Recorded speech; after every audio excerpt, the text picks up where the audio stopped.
Hi, welcome back to Balance and Flow, where we have conversations about how to thrive in times of uncertainty. Today's guest, Tashira Halyard, is an amazing woman. If you saw her in episode 1, you know all about, or at least a little bit about, her journey to being an amazing and extraordinary human being who's bringing happiness onto the planet. My name is Jenny DuFresne. I'm the founder and creator of Balance and Flow, and I started this journey because I wanted to hear from great people, hear the exciting things that they were doing to make their lives really just work in this time of uncertainty. And also my biggest hope is that it's a gift to you, that you can take something, even if it's just one thing from the guests on Balance and Flow, and be able to apply that to your life. So Tashira, welcome back. I'm excited. It's been really fun to talk to you in our first episode. And we talked about the 21-Day Happiness Project, which is really great. And if anybody missed it, please go back to episode 1 and check it out. The 21-Day Happiness Project is really an amazing place that was birthed out of some real challenging times. Tashira is a cancer slayer, and also just the whole process of being in her body and having to heal and figure out ways to keep her spirits lifted through that process. So there's some really juicy things in our first episode that I'd love for you to go back and check out. In this episode, Tashira, I'm super excited to tap into the genius attorney that you are. And I'd love for you to talk about the work that you've done in the legal field. What led you to law to begin with? And let's just take that and start to share some of the juiciness of your life. That's dope. I don't get a chance as much to talk about all this stuff, so I really appreciate you holding the space, especially around my former life, because I call myself a reformed attorney. But this all started, Jenny, when I was 4 years old. I kid you not. I remember the moment that an older cousin asked me what I wanted to be when I grew up. I said I didn't know. And she said, "What about an attorney?" And I said, "What is that?" She said, "I don't know, but they make a lot of money." And I said, "Well, I guess I'm going to be an attorney." True story. And nobody in my life ever let me forget it. To the point where my freshman year of college, I remember coming home, and I had been opened up to all these other majors and opportunities at State University. And I met someone who was studying fashion merchandising and marketing, and I've always been super into style. And so I went home and I told my grandparents, I said, "Hey, I'm going to change my major to fashion merchandising." And they were like, "No." The what? What is that? No, you're going to be an attorney. And that honestly was one of the biggest blessings of my life, primarily because what I've been able to do is use my legal field and that credential that people tend to hold so much stock in and leverage it for me and for my people as well, because I was clear by the time I did get to law school that I wanted to work in public interest in some way. And I had no idea what that way was going to look like. So I think I almost manifested kind of this current track that I'm on, because I started law school at a HBCU in Florida. I ultimately transferred. And just, if I can, for those of you who may not know what a HBCU is, it's a historically black college or university. They're powerhouses that are really important to the fabric of the U.S. and give great opportunities to awesome students. So I just wanted to put that in, because sometimes we take that for granted, that people know what that is. Thank you for that. I started at FAMU, Florida A&M University, and at that time the school was new. And so it was struggling in some ways, and I felt like I had been I'd undermatched myself for the level of rigor that I deserved, because I'd always been a very, very prudent, astute student. School and academics has always been my thing. So, I ultimately transferred to Georgetown, and when I got there, one of the first things they did in the career services department was hand me a book that said 50 careers you can have to use your law degree in a non-lawyer way. Oh, wow. And just the title and those ideas really sat with me, because my whole life I didn't know any attorneys personally from a small town. a working class background. My mom was a teenage parent. And so I didn't know, I hadn't seen a lot of Black professionals in my life, and I certainly had not come into contact with any Black attorneys in my life. And so that moment was so critical for me because it taught me that I can use this to do different things that weren't just going to court every day. And that's what I did for many years. I worked around kids in the abuse and neglect system, eventually transitioned to public policy because I'm located in the Washington, D.C. metro. And that's where I kind of really got my wings as far as my social justice activism is concerned from a career standpoint. I had been a community organizer for years. But once I got the chance to merge those principles with my public policy analysis, things just kind of skyrocketed for me as far as where I knew I needed to be in that sweet spot for my advocacy and my career. That's fantastic. I think DC, I've lived in DC or used to live in DC for many years. It is really a place that if you're trying to apply your energy, your thinking to really try to shift and make change, DC is a really kind of awesome place to do that because you have the powerhouse of the government there. Plus, you have a lot of great nonprofits. So you embarked on this path, coming into both, I guess, social justice and advocacy work. Talk to me a little bit. Like I've seen and have watched both you and your fiance, Henri, who's an amazing musician. I've seen your shift into really taking a stand for your community, and I would say both the African American female woman community and also the Black Lives Matter movement, which in DC and places all across the country and actually really around the world, there have been a number of what you want to call them, protests or revolutionary acts of resistance. So talk to us a little bit about what kind of motivated you. Like, it's obvious, right? But like, what inspired you and Henri to actually go right into the midst of everything that was happening in DC and in the movement at large? Like, what really propelled that?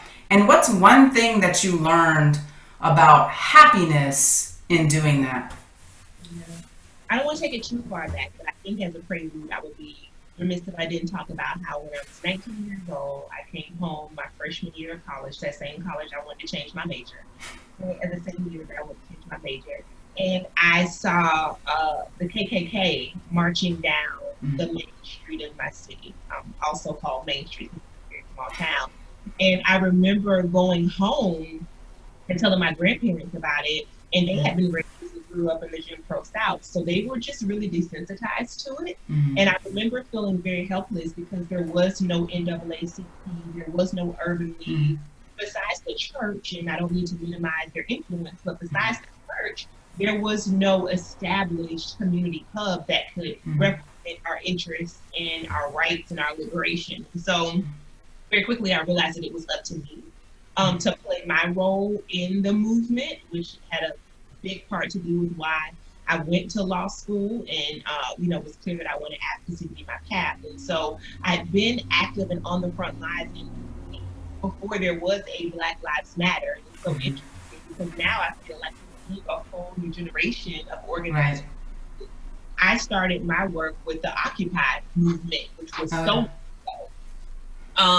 oh my gosh, I think has that been 7-8 years now? I mean, longer. And so I've seen the many iterations. And since Henri and I have been together, the protests in Ferguson with Mike Brown and Freddie Gray in Baltimore, and I just have always had, and Henri as well, this sensibility that it is time for us to stand up and to be vocal.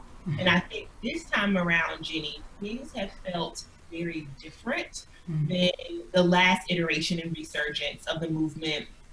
And the movement has always been going on, right? Sure, it's not new, right? It's been going on for a long time, unfortunately. Exactly. And I want to make that clear too. I hate when people say, oh, so the civil rights movement or the Black Lives Matter movement is different. It's not dependent, because they are not. This has all been a concurrent liberation struggle.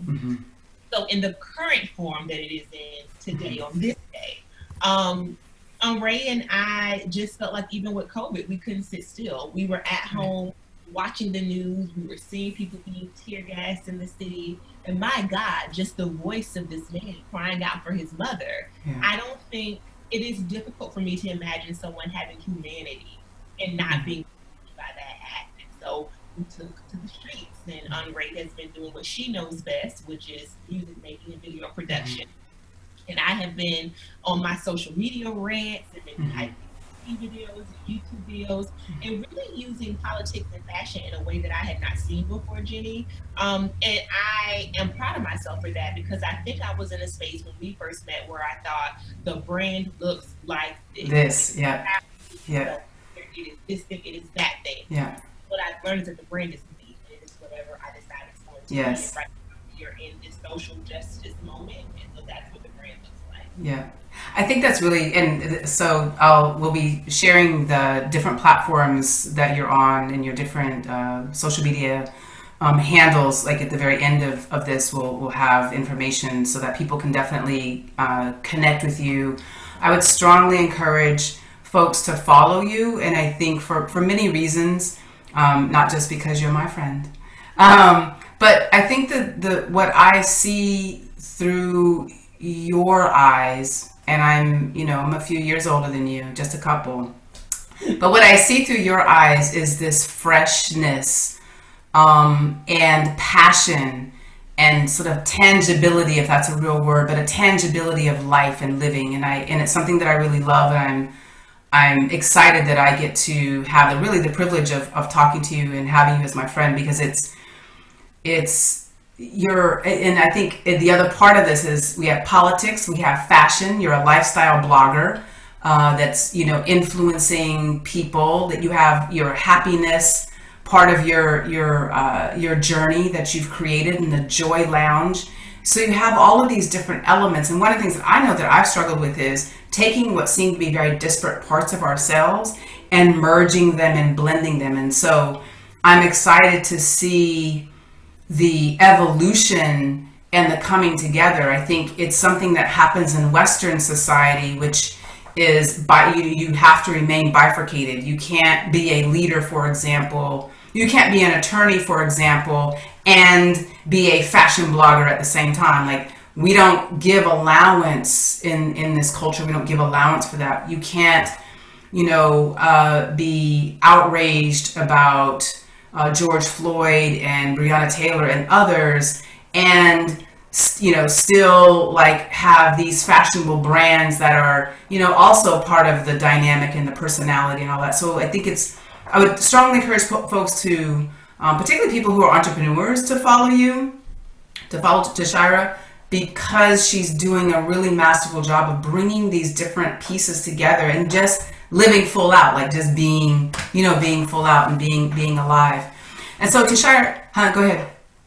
To break in, because I had this thought earlier and I meant to bring it up, which is that I've had to learn also that my skills and the things that I love doing can bring me money, and I can rest in it. And so when you talk about entrepreneurship, yes, these things may sound disparate to some, but the reality is I have found a way to draw down resources in all of these buckets. And I'm thankful to you and your coaching for that, because I've definitely seen a huge increase between last year and this year. And if folks are interested in the blog to learn more about that, because I'm transparent even with numbers about what I've done for side hustle income, which will soon be my full-time job starting in 2021. And it really is finding ways to turn, whatever I love and whatever it takes.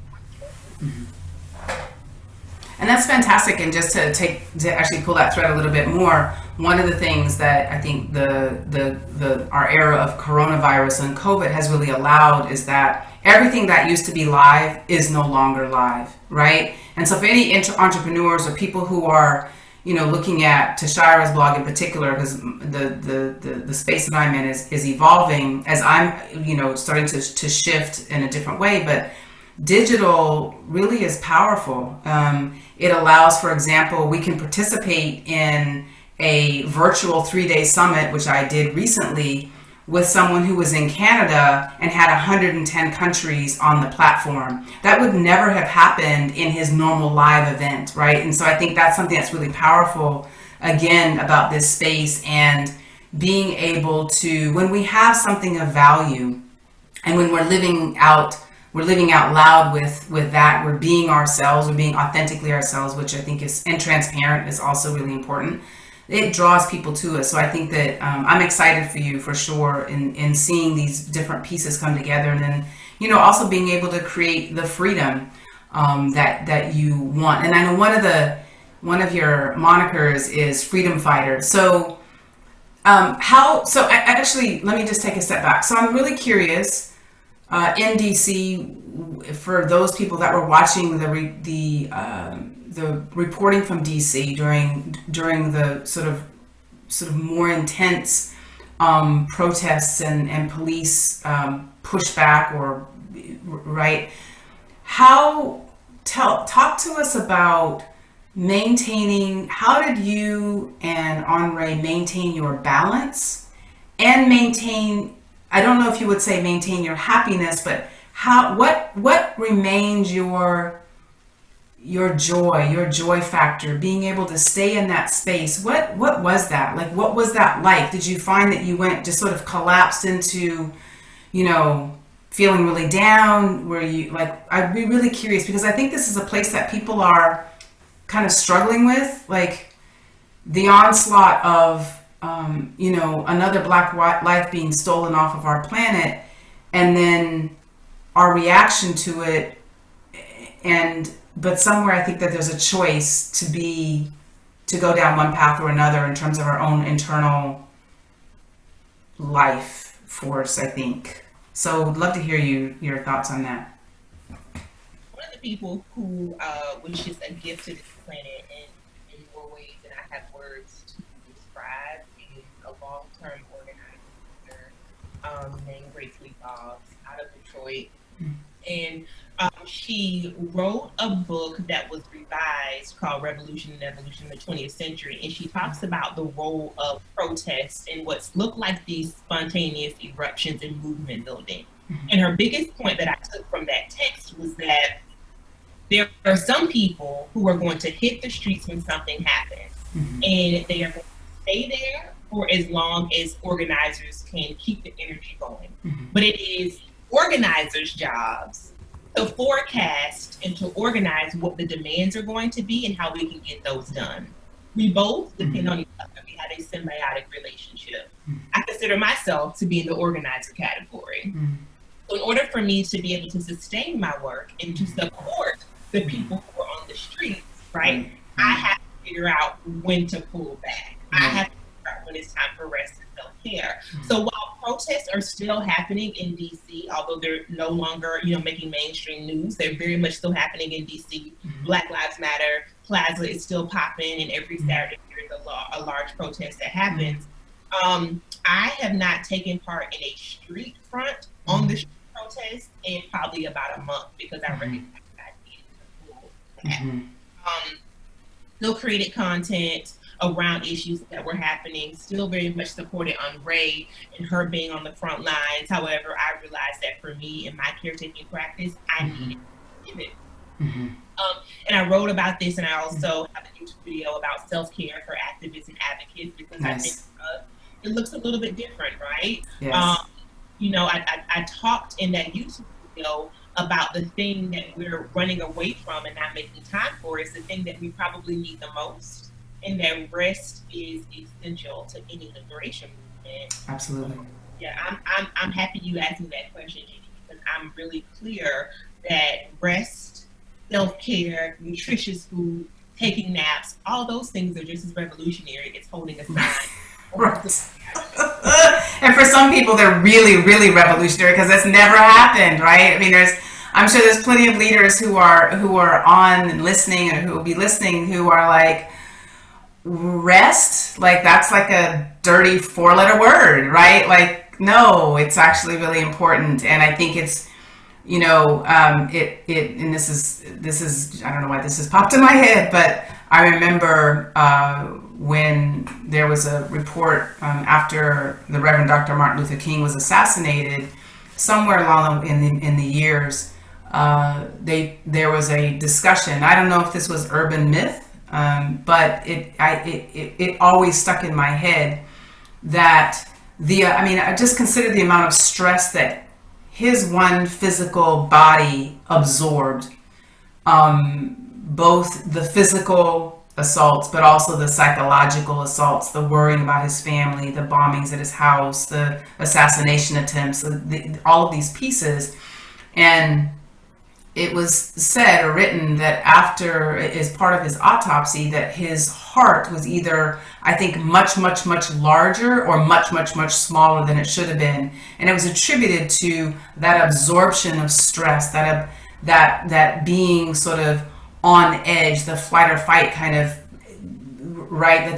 Those hormones that are flowing through our bodies. And so I think that was, I don't know why that popped in my head, but it just makes me think about, as I was watching all across the world, really, the Black Lives Matter protests, that there are people who are really absorbing a lot of that energy and maybe getting, either kicking into being really having a lot of anxiety, or flipping the other way and experiencing a lot of depression. So I'm really excited that you shared, or glad that you shared that, part of our revolutionary acts are also to take a step back.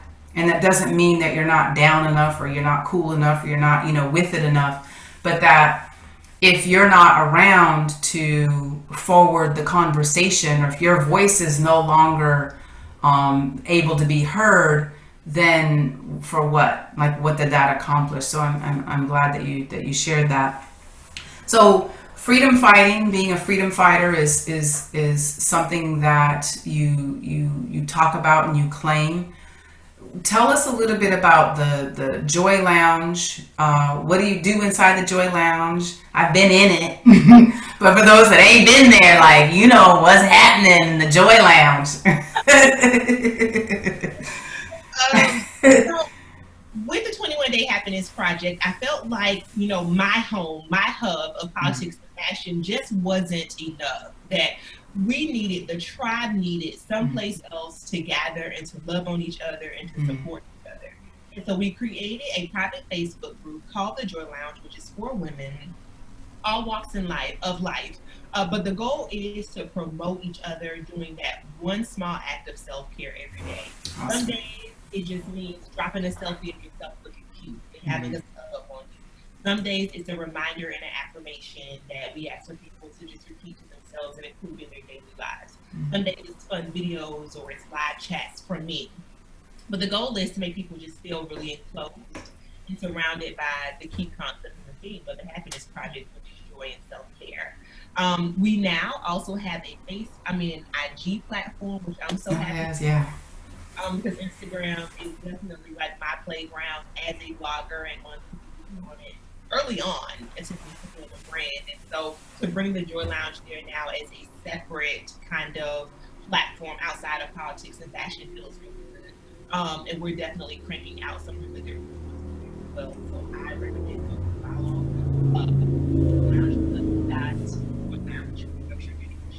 Yeah, absolutely. We'll share it. Yeah, we'll definitely share it. So Joy Lounge. So wait, I'm sorry, I cut you off. Search the Joy Lounge on Facebook, and the will pop up. Okay, fantastic. So the Joy Lounge is a place to kind of come get rejuvenated. I love one of the things that I think is so important, and particularly for women leaders, women of any role, anything, any title, any age, is this whole space of self-care, and it being really absolutely critical to, I always say, women hold up the world. If you took women out of the equation even for a day, the world would quite literally stop in so many places. So self-care, though, isn't something that younger women may think about automatically. I think for women who are older, maybe we've had a few more experiences of like, oof, I need to take care of myself. But why did self-care, because it's almost a mantra to you. I hear you talk about self-care a lot, like from even products that you like to use, the kinds of mantras that you may have included. So why did self-care become so pivotal to you as an attorney, as a freedom fighter, as a spouse? Like, tell us about that. I like to think that I always saw it as kind of like a revolutionary practice, because my grandmother, who was a domestic worker, took pride in things like combing her hair out and putting those little pink sponge rollers in it every night. I remember those. Doing her nails, and she wouldn't go to the mailbox without lipstick on, and getting dressed on Sundays for church, and having the hat to match the suit, to match the stockings, match the pocketbook, right? And so I always, I share her story as those things are acts of adornment, being forms of resistance, because she was definitely in a role that many people would say, was demeaning or not valued in society, but as you hold up the world. The world, yeah, most definitely. The mammies and the caretakers and the home health aides and all those women, especially women of color and Black women in the South, play integral roles in just our economy and our society. And my grandmother happened to have been one of them, and all of her sisters in the generation before. And despite what others may say about her not being formally educated, she shows up in the world as her best self every day. So I first, even before I got sick, saw myself as a reflection of her. And so I always had some element of self-care that I just felt was my responsibility to do as a woman, as a Black woman, as a first reflection. And now it has become deepened, because I think if I had not been focused on caretaking practices while I was going through the hysterectomy and the breast cancer that we talked about in the first episode, who knows where I would be. I feel like they were like deposits in a bank, or like in a high yield savings that I was able to put on what I need. Well, I think that's really, really, really super important. What you just said is that, and I think this is again particularly important for leaders. Like leadership is one of my passions.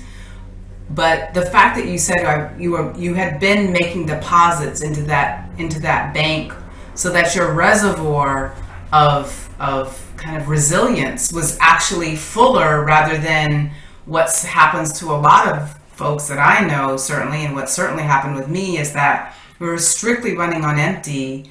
And when something happened with our health, there was nothing there, or you had something traumatic, there's nothing there to kind of a well to go to and be able to drink from or to draw from. And so I really love this idea that you shared of you were always in self-care, which gave you a fuller reservoir to be able to thrive in spite of something that might have completely flattened you. And it gave you, I guess, even a place to tap into happiness and tap into this idea of creating joy and happiness in your life. So I think that's really, really, really important concept or action for people to think about and to apply. And let me just say too, this is why the 21-Day Happiness Project focuses on small acts, because it doesn't mean that I've always gone to bed at 7 p.m. every morning, right? It means that if you look different, and I've given myself grace and compassion over the years. Sometimes it just be cutting off my phone at 7 p.m. and saying I'm on social media. Sometimes it means letting a deadline go by and telling the client what I'm going to get to today, but I'm do it. It looks like all the things: working out, eating healthy, going to bed on time. Right. Other times it looks like one thing again. Right. I love that. And I think the other important thing is that it don't have to be perfect. It just has to be one little step that builds on another little step and another little step and another little step on that. So that's really powerful. Do you have a self-care couples practice that you have found particularly beneficial, or is this more sort of you guys have kind of different ways you recharge? I think I've been a really bad influence on Andre lately. Need an intervention. Oh Lord, she has become a complete and utter workaholic. So these days, what we have been doing to try to pull ourselves at least away from the spring and intense work is to change scenery and to go outside and enjoy sitting outside. We put a blanket down and the Palmo Day district. And we just sit out there and we chill. I read, I wear my a little bit of music, but we Nice. find a way to detach and to change our sleep, even if it's just 3 4 hours a week. Mhm. That has been helpful a lot, especially That's now. fantastic. What has that changed? Like, have you seen your work around happiness, or even people that are having conversations with you about happiness? Have you seen more desire for people to like to spend more time cultivating happiness in our uncertain times of COVID, or is it look kind of like it did pre-COVID? No, I think people are very much looking for something different. We're trying to establish what we find normal. And the beauty of that, I mean, it's tough, but the beauty of that is that so we get to determine what our position is to things like work and school, college, Right, to our partners, etc. And we did like the world now has two very clear delineations in my mind: pre-COVID and post-COVID. right, They're not quite posted, but you know what I right, right, mean. right. Um, and so I found that during quarantine, I did something called the Lunchbox series, and I had a very high level of engagement in that. Some people who like every single conversation with different wellness experts and friends, people who were just really doing this thing in some sort of caretaking space around the country, and it felt so good because I would not have been in community with that person Hmm. or even thought about it had it not been for COVID. And I thought, two guests that were in play who aren't physically in the Oh wow. yeah. And we just cross pollinated audiences, and I think that people really sunk their teeth into it in a way that probably would have been too distracted to do pre-COVID. That's awesome. Yeah, no, it's fantastic because I've been curious if people, just in general, it feels like even balance and flow, like part of why I decided to create it was really, I think that there's a hunger for, well, there's definitely a hunger for connection, but also there's a hunger for conversation in that, the things that where we could normally have some level of connection to people. If we go to, the local coffee shop or the store, the farmer's market, you can have that you can have some sort of touch points with people, and now that's pretty much not happening at any level to the degree that it used to. So we're coming to the end of the second episode, if you can believe that. I would love for you to share one, like, what's the singular most important thing that someone needs to do right now to be able to really thrive in this era, this time of so much uncertainty and so much shifting and moving. What's one thing that you believe people need to do, or a person needs to do? Um, hmm. I said in the first episode when you asked me, you said, what allowed me to see myself through all of the health challenges for my mom and cancer. And it came to me clearly in that moment, and I had thought of it before, but I'll say it again now, is make a commitment to win. Make a commitment to win. Yes, make a commitment to win. Make a commitment to yourself today in this moment. It doesn't mean you have to have every single thing figured out. It just means that you are making a commitment to live your best life and to be passionate with yourself. And I think using that as your guidepost, as your driving post, everything else will flow from that. But so often we're running on empty. Our self-esteem is low. Our spirits are broken. So just saying, "Hey, I'm worthy of winning," can be a huge task. But that has to be the first piece of work. I just think it really has to be.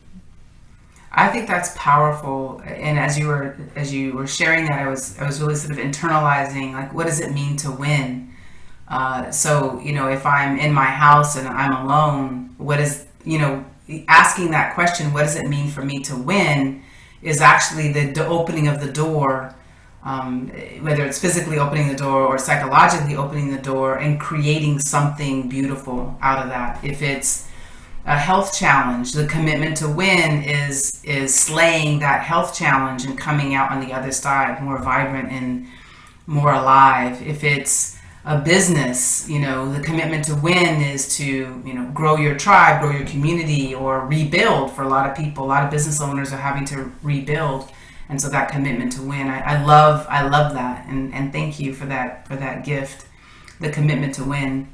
So Tashira, I love you. Thank you so much for coming, sharing your genius, your wisdom, your light, your love, your joy, and your happiness on Balance and Flow. I'm really grateful that the universe created an Airbnb moment, so we could like journey on this life path together. I'm excited for you. I'm excited for you and Henri, and all the wonderful adventures that you guys are creating, and the ways that you're going to create happiness and joy for people.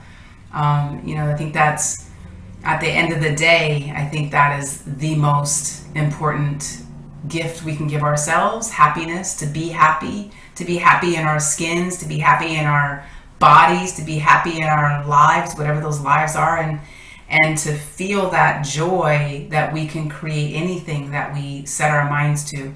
It might require some team members, some community members, you know, loves, whatever, to make that happen, but that we can really create amazing lives. So thank you so much for being here and being on this platform with me.